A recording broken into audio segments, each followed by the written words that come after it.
ஃப்ரீயா ஓகேவா? நீங்க இப்படி வந்து ஃப்ரீயா இந்த பக்கம் வந்துருங்க.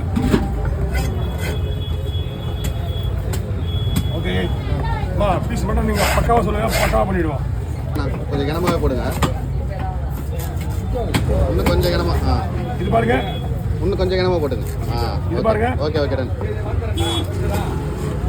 கனமாக தான் நல்லா இருக்கும் நீங்களே. ஓகே அவ்வளோதான். இப்போ நம்ம போடுறது ரொம்ப கனமாக இருக்கக்கூடாது. நம்ம மீடியமாக போடுவோம். இப்போ நீங்கள் போடுறது அந்த மாதிரி போடுங்க. ஓகேவா? இது கட் ஆகுது.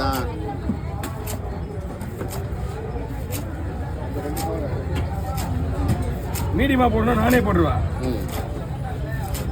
அவங்க கேட்கறது இந்த பீஸ் வந்து டபுள் கேட்பாங்க ஒவ்வொருத்தங்க. அது ரொம்ப மொறுமொறுன்னு ஆயிடும். அதனால தான் நான் அப்படி போடக்கூடாது.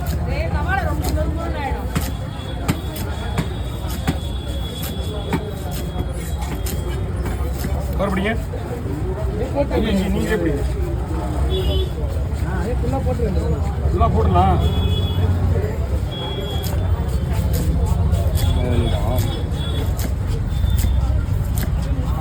வாலு தலையை குழம்பு வச்சிடறேன். ஓகே